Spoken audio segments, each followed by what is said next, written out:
I want to clear up some confusion here.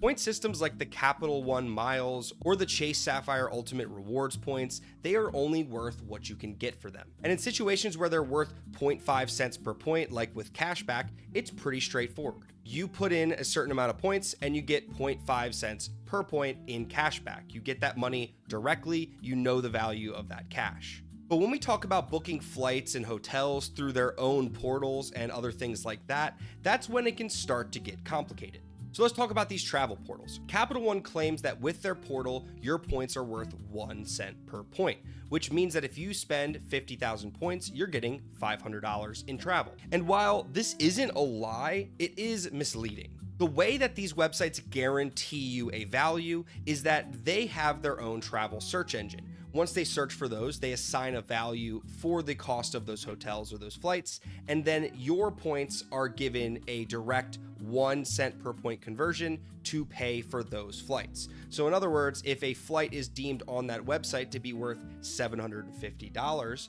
your 75,000 points would be valued at 1 cent per point, which would be $750, allowing you to buy that flight. Where this gets problematic is the efficiency of the search engine.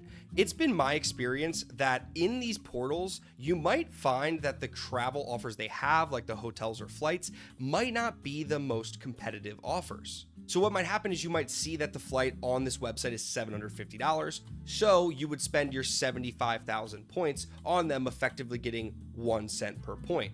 When in reality, if you check on the airline's website itself or on a Google Flights or something like that, you might find that the exact same flight is only $500.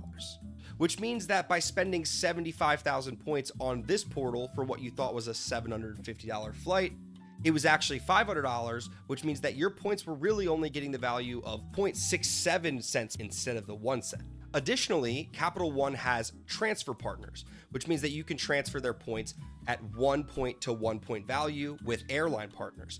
If you do this, you might find that the point values on those websites could be cheaper than using the points for the travel portal on Capital One. So in this example, you might go to one of the partner airlines and find that they are offering the same flight for 40,000 points. So in this example, you went from paying 75,000 points for what you thought was a $750 flight, where it only ended up being a $500 flight, and you could have bought it for 40,000 points if you transferred it to that partner. So in this scenario, you nearly doubled the value of your points. The points go up to 1.25 cents per point because you're using 40,000 to buy a $500 flight. And then you now have 35,000 points left over that you wouldn't have had prior. Not to mention the fact that you might just find cheaper flights on airlines that aren't offered through those travel portals, in which case sometimes it is better just to pay the cash to buy those flights.